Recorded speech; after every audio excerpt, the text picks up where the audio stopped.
This is Mrs. Rodenberger, second grade teacher, and I'm going to read to you The Great Kapok Tree, a tale of the Amazon rainforest by Lynn Cherry.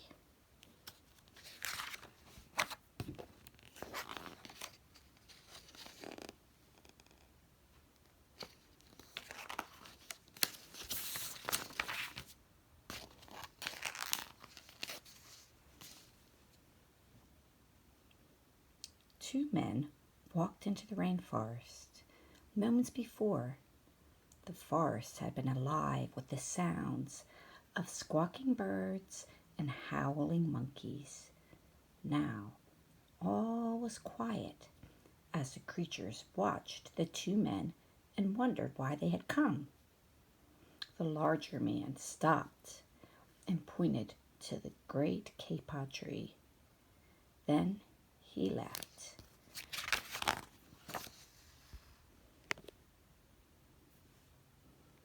The smaller man took the axe he carried and struck the trunk of the tree. Whack! Whack! Whack! The sounds of the blows rang through the forest. The wood of the tree was very hard.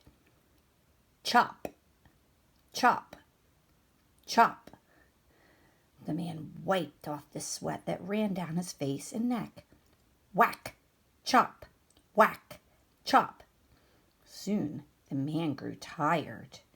He sat down to rest at the foot of the great kapok tree.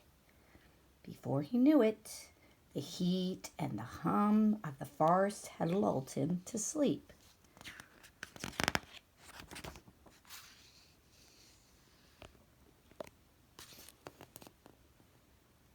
A boa constrictor lived in the kapok tree.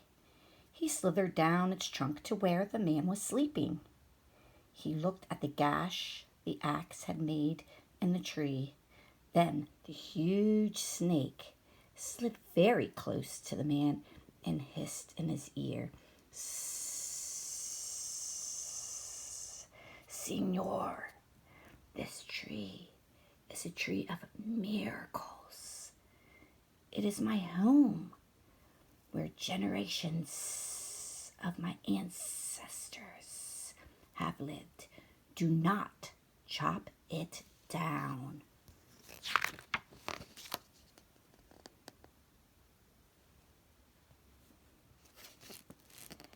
A bee buzzed in the sleeping man's ear.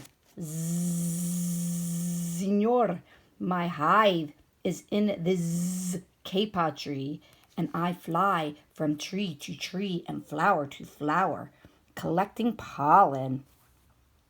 In this way, I pollinate the trees and flowers throughout the rainforest. You see, all living things depend on one another."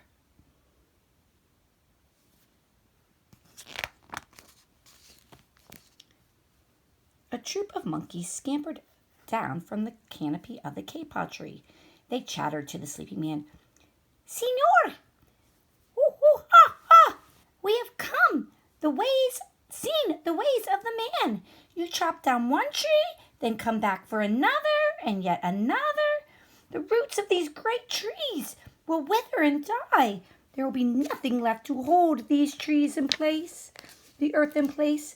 When the heavy rains come, the soil will wash away and the forest will become a desert."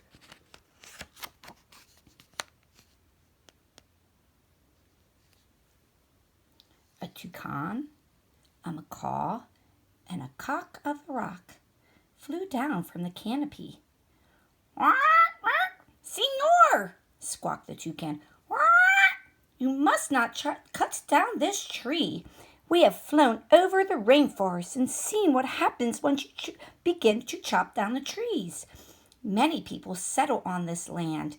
They set fires to clear the underbrush, and soon the forest disappears.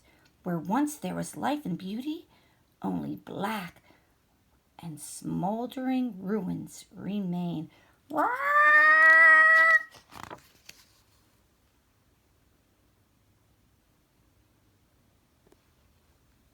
bright and small tree frog crawled along the edge of a leaf.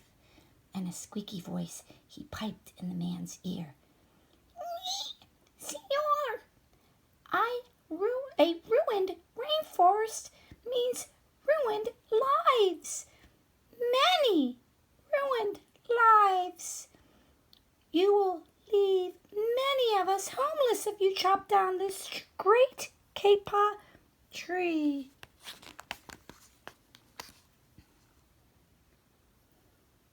A jaguar had been sleeping along a branch in the middle of the tree. Because his spotted coat blended into the dappled light and shadows of the understory, no one had noticed him. Now he leapt down and padded silently over to the sleeping man. He growled in his ear. Senor, the kapok tree is the home to many birds and animals. If you cut it down, where will I find my dinner?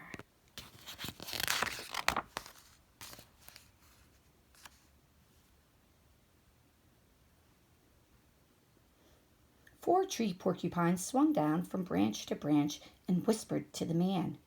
Senor, do you know what we animals and humans need in order to live? Oxygen. And Senor, do you know what trees produce? Oxygen. If you cut down the forests, you will destroy that which gives us all life.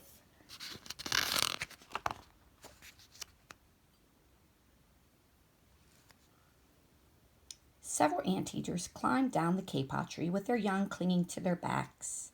The unstriped anteater said to the sleeping man, Senor, you are chopping down this tree with no thought for the future, and surely you know that what happens tomorrow depends upon what you do today. The big man tells you to chop down a beautiful tree. He does not think of his own children, who tomorrow must live in a world without trees.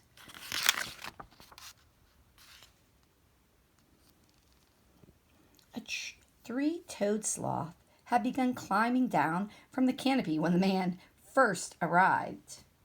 Only now did she reach the ground. Plodding ever so slowly over to the sleeping man, she spoke in her deep and lazy voice. Senor, how much is beauty worth? Can you live without it? If you destroy the beauty of the rainforest, on what would you feast your eyes?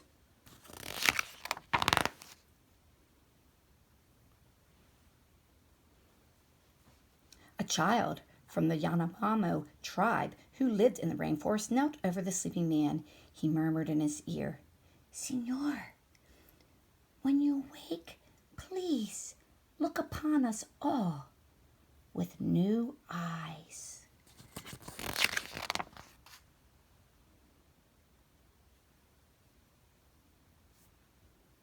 The man awoke with a start. Before him stood the rainforest child, and all around him staring were the creatures who depended upon the great kapok tree. What wondrous and rare animals they were.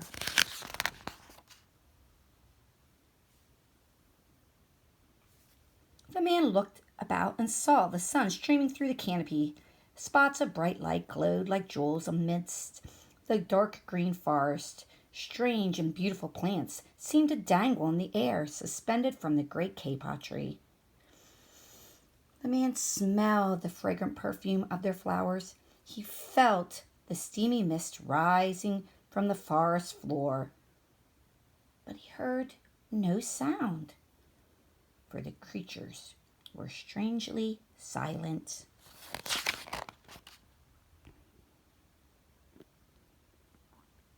The man stood and picked up the axe. He swung back his arm as though to strike the tree.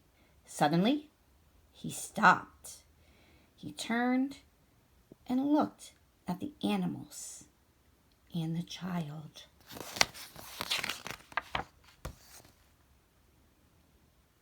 He hesitated. Then he dropped the axe and walked out of the rainforest.